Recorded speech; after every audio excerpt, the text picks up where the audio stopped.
제가 한때 우리 총회 부흥사의 공동회장까지 했습니다. 그래서 한때는 부흥회를, 이게 부흥사경회죠. 주로 이제 고신측 교회들을 제가 많이 다녔는데요. 그 중에 이제 울산 세계력교회, 고신교회 부흥회를 할 때 어느 권사님께서 근심을 얘기해요. 그 아들이 공장을 하는데, 둘째 아들이 이제 빚을 한 2억 정도 졌는데 사업이 어렵다 보니까 기도하니까 하나님께서 그 길이 아니다 그래서, 본래 이제 그 서원했던 사람이라 신학을 하려고 그러는데, 목사님 빚을 정리해야지 신학을 떳떳하게 할 거 아닙니까? 그 고민을 얘기해서 저도 기도를 했습니다. 그런데 이제 그때 그런 마음이 들어요. 권사님께서 하나님께 주신 귀한 보석 같은, 보배 같은 재산이 있습니다. 그러니까 그분이 딱 하는 말이, 아니에요. 사실은 당신 집이 참 잘 사는 집이었는데 이 딸이 막내딸이었대요. 그런데 6형제가 있는데 다 재산을 나눠주고 자기는 저기 그 서산인가 어디 충청도 쪽 어느 근처에 그 돌로 된 산이 있대요. 돌산.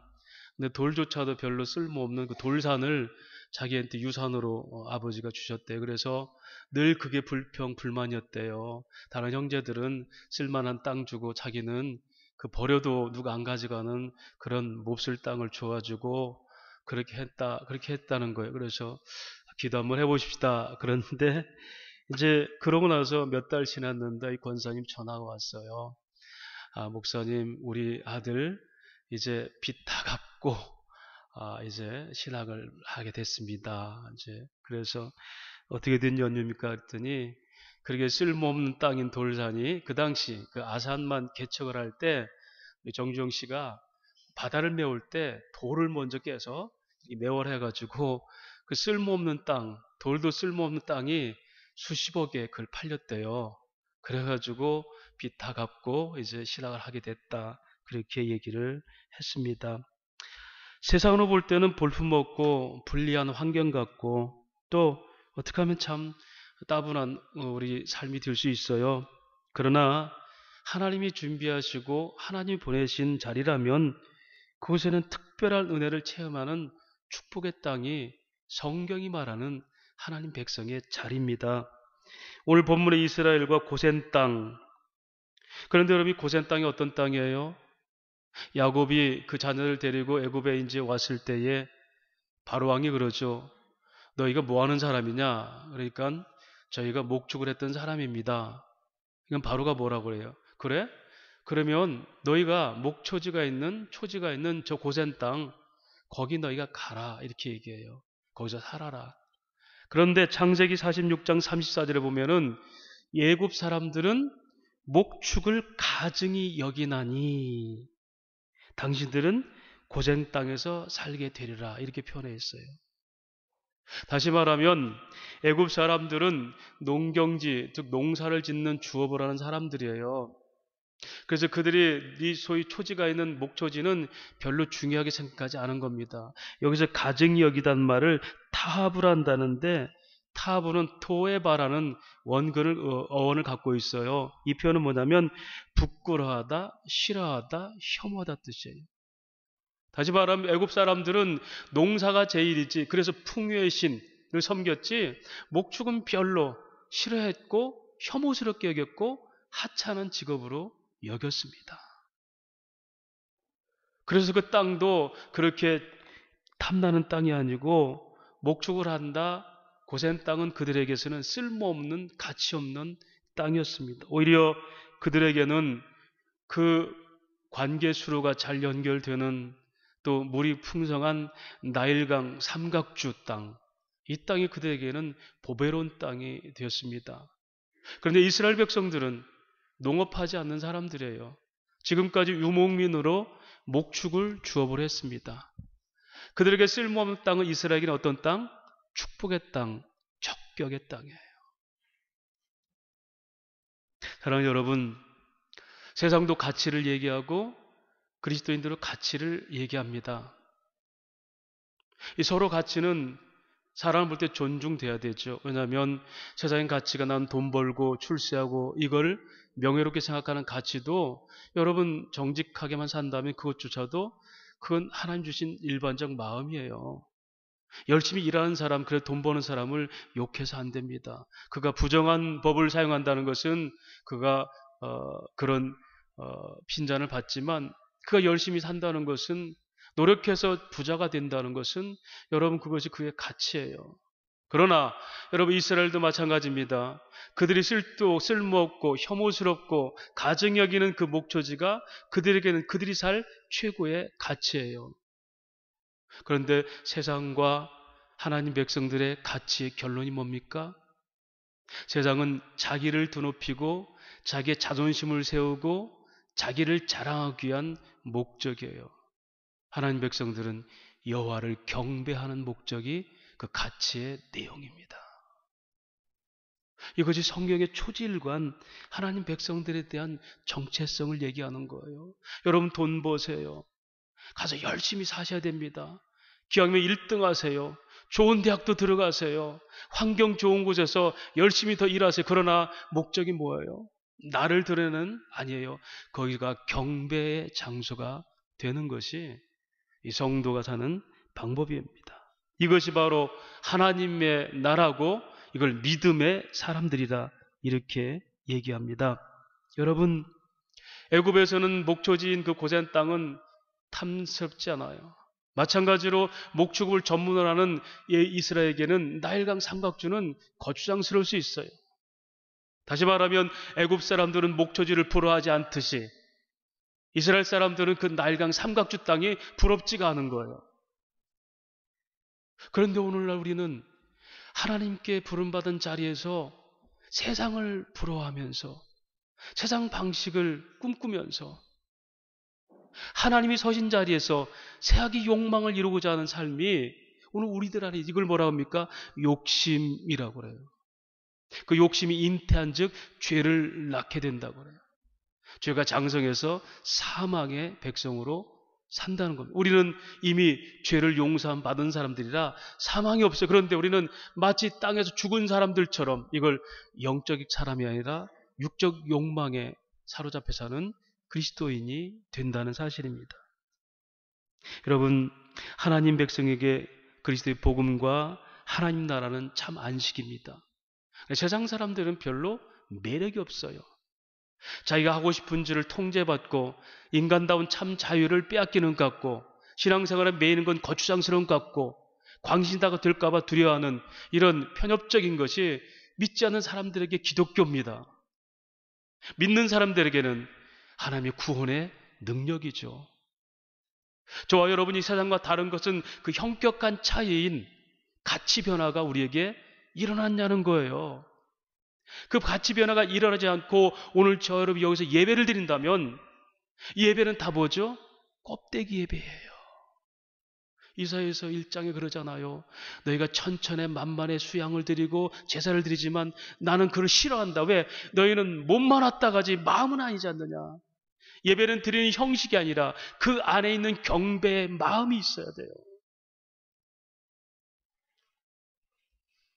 사도 바울은 이 가치 전환에 대해서 자신의 신앙의 여정을 고백하면서 이렇게 고백합니다. 빌립보서 3장 7절에서 9절까지 그러나 무엇이든지 내게 유익하던 것을 내가 그리스도를 위하여 다 해로 여길 뿐 아니라 전에 내가 가치 있게 생각했던 세상의 모든 좋은 것들을 내가 그 목적들을 다 해로 여길 뿐 아니라 또한 모든 것을 해로 여기면 내 주 그리스도 예수를 아는 지식이 가장 고상하기 때문이다.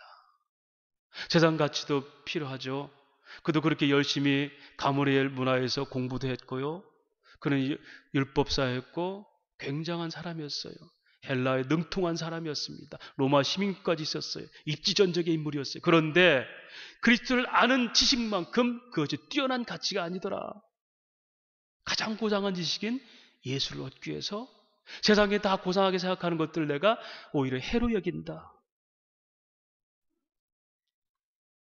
내가 모든 것을 잃어버리고 배설물로 여김은 그리스도를 얻고 그 안에서 내가 발견되려 함이니 휴리스코. 내 변화는 오직 하나님 나라에 있는 거지 내 삶의 가치가 세상에 있지 아니한다. 나는 그렇게 날마다 그리스도 안에서 발견되려고 나는 내가 세상의 것들을 해로 여긴다라고 설명하고 있습니다. 여러분, 성도의 관심과 가치는 오직 하나님입니다. 그래서 세상에서는 그다지 매력 없는 삶을 살지라도 여러분과 제가 하나님이 허락하신 이 자리에 서 있는 것은 누구보다 더 아름다운 삶을 살 환경에 있는 거예요. 목초지에서 그들이 가장 아름다운 예배를 드릴 수가 있었다는 겁니다. 거기에 초점을 맞추면 저 여러분이 불평하고 아쉬워하고 또 소위 말해서 남을 부러워하면서 상대적 박탈감 느끼는 환경일지라도 그곳이 축복의 땅이고 축복받은 환경이라는 것을 잊지 마시기를 바랍니다. 아브라함이 바로 그곳을 택하였어요. 롯과 아브라함이 이제는 제사이 많아져서 한 곳에 거할 수 없으니까 아브라함이 롯을 부르죠. 조카 롯을 부르고 네가 먼저 선택해 가라. 네가 좌로 가면 나는 우로 가겠고 네가 우로 가면 나는 좌로 가겠다. 여러분, 많은 사람들이 그 부분을 해석하면서 아브라함은 신앙인이기 때문에 조카 롯에게 양보했다, 관용했다, 이걸 교리적으로 해석하려고 그래요. 아닙니다, 여러분. 아브라함이 택한 곳은 따로 있어요. 침묵했지만, 선택권을 빼앗긴 것 같지만, 아브라함은 어디를 가든지 그가 선택한 게 있어요. 하나님의 자리입니다. 하나님의 자리. 그런데 조카 롯은 창세기 13장 10절에 보니까 선택한 곳이 어디예요? 소알 땅에 물된 동산같이 여호와의 동산같이 보기가 좋았어요. 거길 택해서 갔는데 나중에는 아내까지도 소금 기둥이 되고 자식들이 풍비박산되면서 도망쳐 나오죠. 여러분, 아브라함에게 허락한 땅은 하나님이 함께하는 그 땅이 어디나 하나님 나라예요. 환경과 척박한 이런 장소적 개념이 아니라 그 중심에 누가 있냐? 하나님이 있느냐? 아굴골짝 골짜기라도 하나님이 계신 거는 그것이 뭐다? 하나님 나라. 그게 믿음이에요. 좀 더 좋은 자리, 좀 더 괜찮은 자리, 남보기에 매력 있는 자리, 쉽게 뭔가 얻을 수 있는 자리, 그 자리를 발빠르게 아주 처세를 부리면서 그렇게 기술적으로 살아가는 것이 하나님 백성의 관점이 아니에요. 늘 말씀드리죠. 우리는 세상의 기회가 아니라 하나님의 신실하심을 믿는 사람들이라고. 이게 아브라함의 선택이었어요. 그래서 그는 어디 가든지 옮기는 곳마다 여호와께 단을 쌓아서 드렸습니다. 사랑하는 여러분, 지금 여러분과 제가 처한 환경에서 혹시 불평하고 있지는 않습니까? 좀 더 좋은 환경에서 예배자가 되고 싶고 프로그램 갖춘 곳에서 내 자녀들이 자라길 원하고 우리 삶에서도 내가 좀 더 좋은 조건에서 남보다 더 허드렛 일, 이런 좀 구차한 일 안 하고 멋지게 좀 일하고 그렇게 살고 싶은, 그래서 지금 내가 처한 곳에 불평과 불만 때문에 뭔가 한 단계 상승하려고 여러분이 뼈 빠지도록 노력하는 거 아닙니까? 그리스도인의 생각은 아닙니다. 내가 신분 상승과 환경적인 윤택함을 위해서 일하는 것은 그리스도인의 선택이 아닙니다. 어느 곳에 있든지 그곳에서 내가 경배의 자리가 되게 하소서. 그런데 여러분, 그들의 공식 직함이 뭐였죠?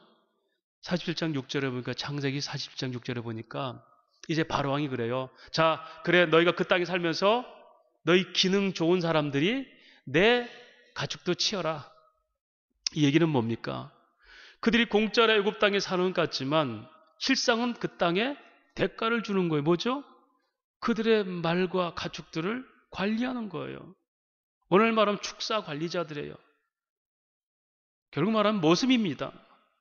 세상은 저와 여러분에게 하나님 백성들이 이 땅을 살아갈 때 생활인으로 살죠. 같이 갇힌 직장에 돈 벌고 시장바닥에서 같이 물건 사고 다 하지만 여러분, 우리가 세상에 어쩌면 더불어 사는 것 같아요.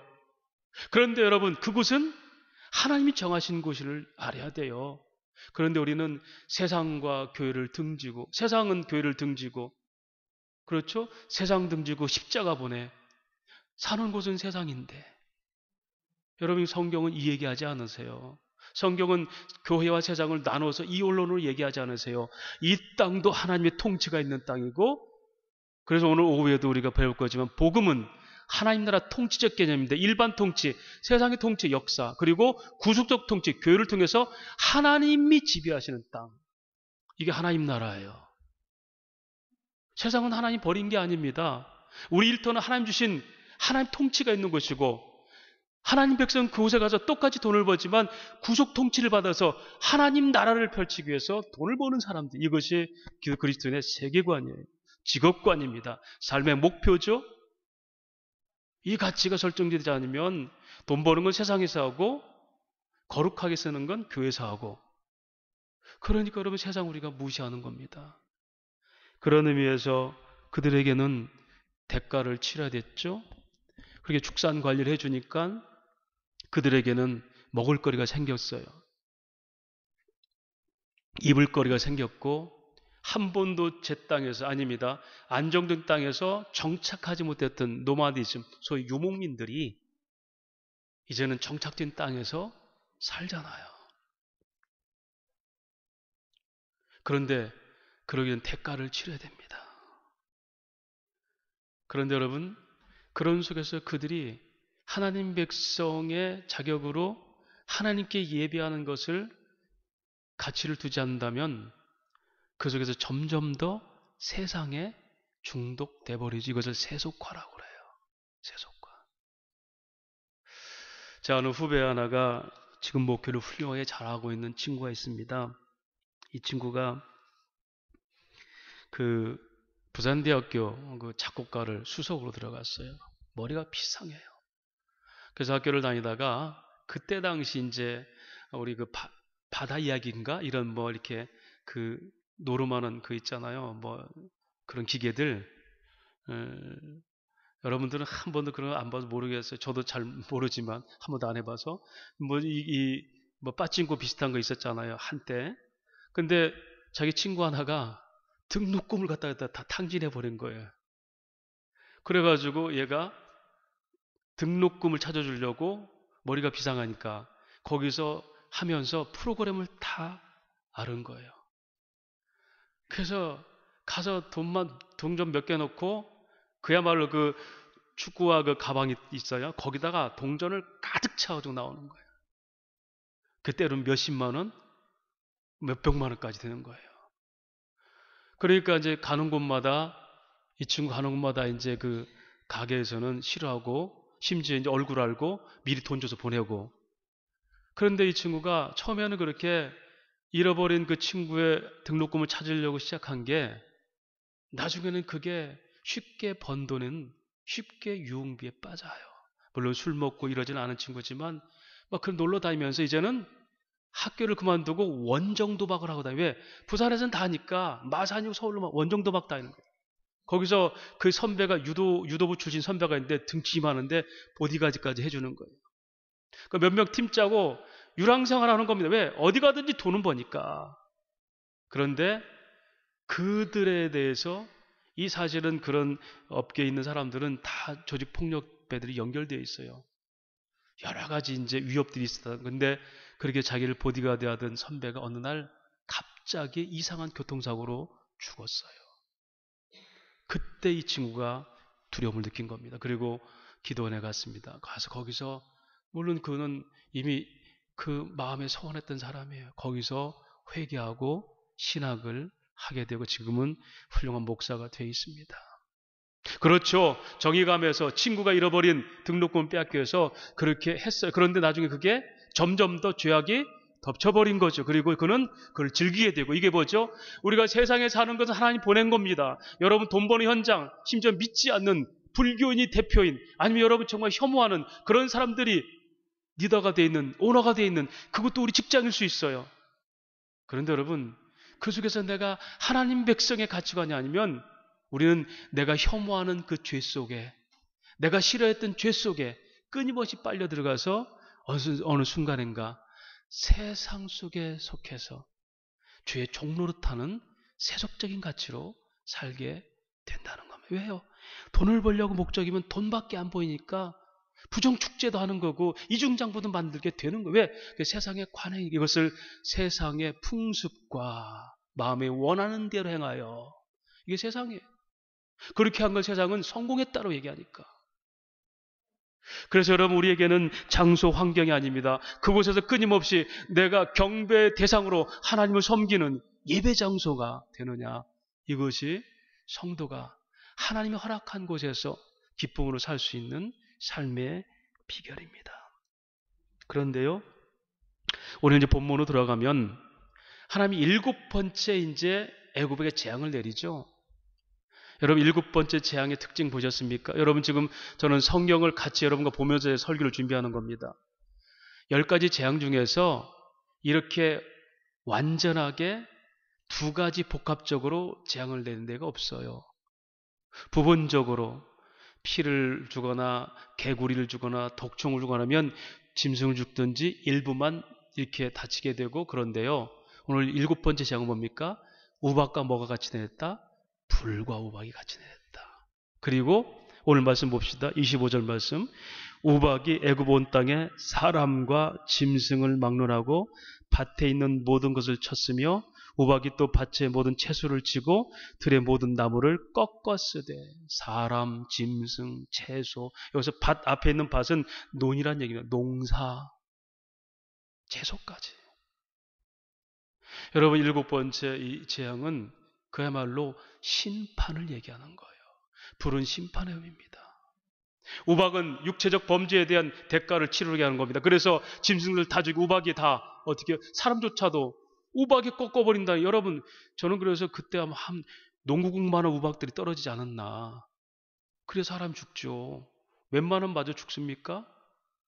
사람이든 짐승이든 논에 있든 곡물이든 밭에 있는 채소든 다 꺾어버리고 치고 했다는 거예요. 이것은 무슨 얘기입니까? 먼저는 이 심판에는 관용이 없다는 거예요. 25절. 관용이 없어요. 꺾고 치고 다 없애버려요.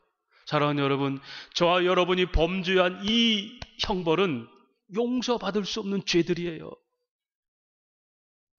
우리가 예수 믿으면서 끊임없이 우리가 모색하는 이 육체적 삶은 범죄한 인간들, 즉 버림받은 인간들이 하는 것과 똑같아요. 저 여러분이 예수 믿는다고 뭔가 거룩하게 변해가지고 세상 사람들이 하는 것, 그런 것을 싫어합니까?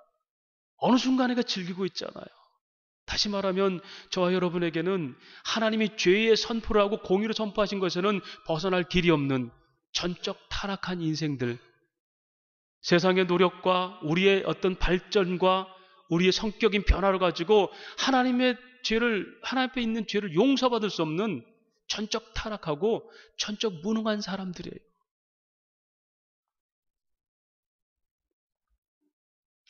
하나님은 그렇게 선포하셨죠. 선악을 알게 하는 나무는 먹는다는 정령 죽으리라.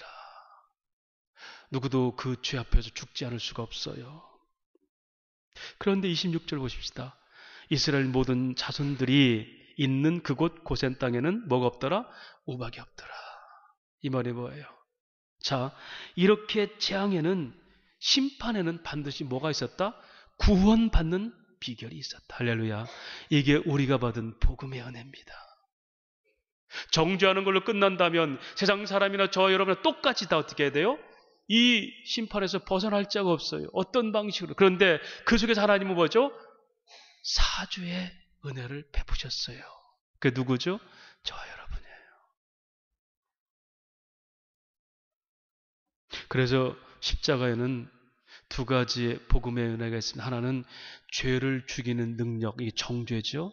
그 다음에 죄를 용서하는 사죄의 능력, 부활하심으로 우리를 의롭다 하신 역사가 십자가 안에 있습니다. 그래서 우리가 늘 전전긍긍 하면서 죄만 안 지려고 하지 마세요.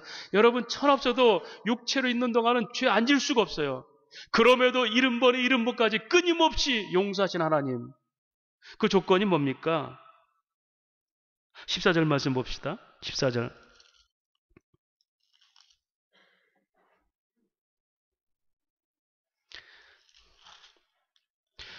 말씀. 내가 이번에는 모든 재앙을 너와 내 신하와 내 백성에게 내려 온 천하에 나와 같은 자가 없음을 내게 알려함이라.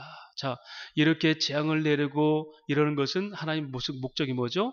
하나님과 같은 분이 없다는 걸 세상에 드러낸다. 두 가지 의미죠. 하나는 뭡니까? 하나님은 하나님 백성들을 반드시 지키신다는 거예요. 또 하나는 하나님의 죄에 대해서 결코 누구든 용납을 않는다는 거예요. 사랑하는 여러분, 오늘 고센 땅은 바로 그곳 고센 땅은 우박이 없었어요. 그런데 보세요. 그곳에 있는 사람들이 깨끗해서 아니에요. 하나님이 당신이 하나님 걸 드러낸다는 건 이겁니다. 내 언약과 사랑이 없이는 그 누구도 내 심판에서 벗어날 자가 없다.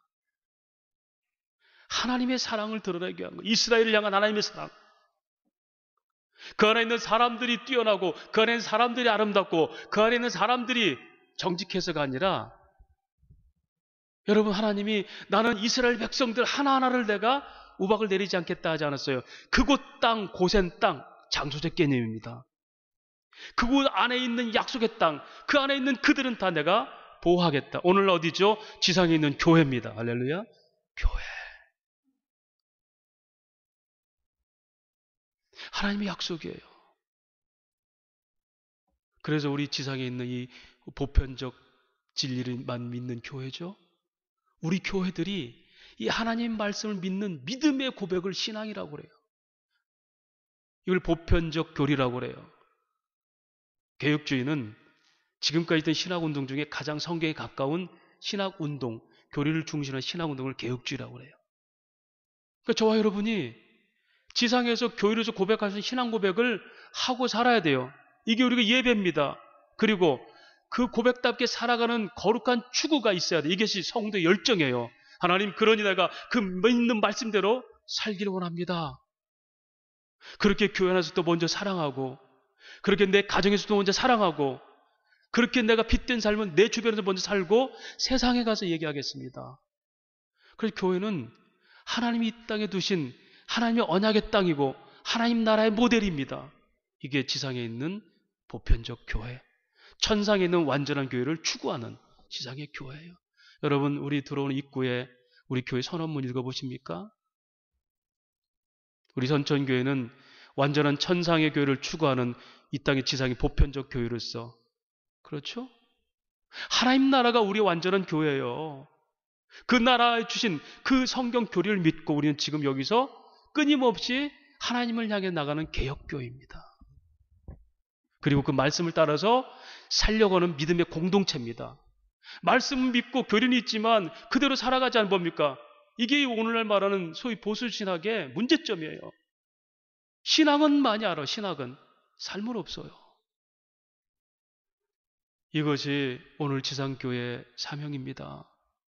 여러분, 성경 말씀하는 것도 좋지만 그 말씀을 따라 살고자 하는 열정 있는 성도의 삶이 이 교회의 무리의 모습이에요. 그렇게 하나님은 그 하나하나의 독특성과 위대함이 아니라 하나님이 정한 그곳에 있는 그들을 보호하시고 인정하신 거예요. 여러분, 그 고센 땅이라는 의미는 뭡니까? 그리스도 예수 이름 안에 있는 자들. 그러기 위해서 하나님은 그를 어떻게 했습니까? 모든 짐승을 쳤으며 사람을 쳤으며 채소를 치고 나무를 꺾었으며 예수가 침을 받고 어떻게 합니까? 사람들 앞에 버림받고 꺾임받아서 십자가에 죽어가심으로, 그러므로 너희 고센 땅은 우박이 내리지 아니하였더라. 여러분, 성경 읽으신 분들은 그 다음에 뭐가 이어지죠? 유월절 어린 양이 나오죠. 12장에 바로 이제 10번째 재앙 유월절 어린 양이 나오잖아요. 패스오버. 어린 양의 피를 인방에 바른 그 집은 내가 넘어가리라. 유월절. 덮어주리라. 그 안에 있는 사람도 다 죽어 마땅하지만 내가 정한 내 어린 양, 내 아들의 피를 믿는 그들은 다 내가 재앙을 피해가리라. 이게 오늘날 저희를 받은 구원의 은혜예요. 이것이 요한겔리온 천사가 전한 복음의 소식입니다. 이 은혜가 우리를 가슴 절절하게 붙들어야지 우리가 어느 곳에 있든지 환경을 탓하지 않고 저주받을 거라고 얘기하지 않고 불평하지 않고 그 속에서 내가 하나님을 경배하기를 기뻐하는 거예요. 그리고 역사하신 하나님, 왜? 그곳에 구원이 있었거든요. 다시 말하면 여러분, 이스라엘 백성들에게는 축복의 땅이었지만 애굽 사람들에게는 저주스러운 땅이었어요. 즉 저주받은 땅이 변화의 뭐가 되다? 축복의 땅이 되다. 누가? 하나님이 보낸 자리.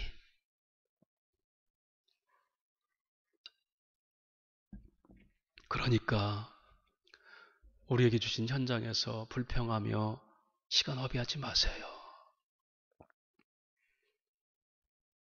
에베소 5장 10절 말씀처럼 주를 기쁘시게 할 게 무엇인가를 거기서 찾으세요. 세월을 아끼세요. 때가 악합니다. 악한 것이 뭡니까? 세상 가치에 다 빨려들게 만들어요. 그래서 그리스도는 기회를 놓치지 마세요. 엑사고라죠. 기회를 놓치지 마라. 왜? 하나님 나라를 즐길 기회를 세상에 욕망에 빼앗기지 마라. 불평하느라고, 두려워하느라고. 바꿔볼까? 남편도 바꿔볼까? 결혼해볼까? 같이 살지만 이혼한 상태 같이 살아버릴까? 바꿔보세요. 용기 있는 분들. 그리고 이렇게 하나님, 나는 이게 불평스러워서 이건 맞지 않아서 이게 하나님 뜻이 아닌 것 같아요. 나는 바꿔버렸습니다. 당당하게 하세요. 그럴 수 있다면. 또 이런 비겁한 짓을 하지 마세요. 하나님 뜻이니까 그냥 살죠. 이렇게 죽은 듯 살지 마세요. 이것은 이모셔널 디보스, 정서적 죽음입니다. 여러분, 부부라는 것은 감정을 나눠야 돼요. 자식과 부모가 감정이 떨어지면요, 관계가 떨어지면 죽은 거예요. 아이고, 내가 뭐 예수 믿는 사람이 뭐 돌아설 수 있습니까? 그냥 살아야죠. 하나님 나라는 꾸역꾸역 살아드리는 형식이 아닙니다.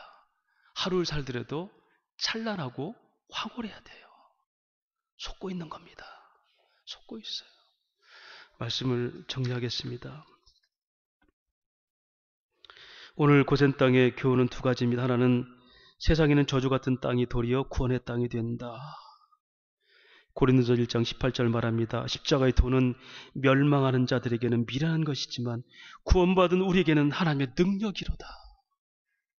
또 하나는 그건 구별된 그 땅의 약속에 있지 그 사람 하나가 가치가 있는 게 아니었어요. 다시 말할까요? 로마서 4장 4절에서 8절까지 말합니다. 일하는 자에게는 그 삭시 은혜로 여겨지지 아니하고 보수로 여겨지지 아니하 일을 하지 아니할지라도 경건하지 않은 자를 의롭다 하시는 믿는 자에게는 그의 믿음을 의로 여기나니 일한 것이 없이 하나님께 의로 여기심을 받는 사람의 복에 대해서 다시 말한 바 불법이 사함을 받고 죄가 가려짐을 받는 사람들은 복이 있고 주께서 그 죄를 인정하지 아니하실 사람은 복이 있다 함과 같으니라. 우린 주전자 하나님이 아니야, 내가 죄를 인정하지 않을 거야. 이게 뭐죠? 약속의 약속. 그리스도가 십자가의 죽으심으로 우리에게 당신의 의를 전가하신, 그런 신학적으로 의의 전가의 은혜예요. 잊지 마십시다. 저와 여러분은 잘랑스러운 게 아니에요. 우리는 여전히 세상 속에 속할 사람들입니다. 내 즐거움을 위해서 얼마든지 하나님 말씀은 멀기도 할 수 있어요. 그러나 하나님은 우리의 이 됨됨이 때문에 우리를 사랑하시 아니라 하나님 당신의 약속 우리 안에 생명을 주셨고 약속대로 예수를 와서 죽이게 하셨고 약속대로 성령을 통해 우리에게 끊임없이 우리를 깨닫게 하시고 감동하게 하시고 뉘우치게 하시고 말씀 듣게 하시잖아. 오늘처럼. 그래서 우리는 드디어 하나님 나라, 그 나라 우리를 왕성하게 하는 거예요. 그 은혜를 잊지 않고 살면 환경 때문에, 조건 때문에 결코 불평하거나 남이 가진 것을 부러워하지 않아요. 내게 주신 것 속에서 어떻게 하면 하나님을 경배할까? 내가 가진 육체의 힘, 내가 가진 재물, 내가 가진 환경들, 내 가정 안에서 결혼도 어떻게 하면 우리가 하나가 돼서 하나님께 경배할까? 이게 결혼의 목적이에요. 그럴 때 그 속에 행복이 있습니다.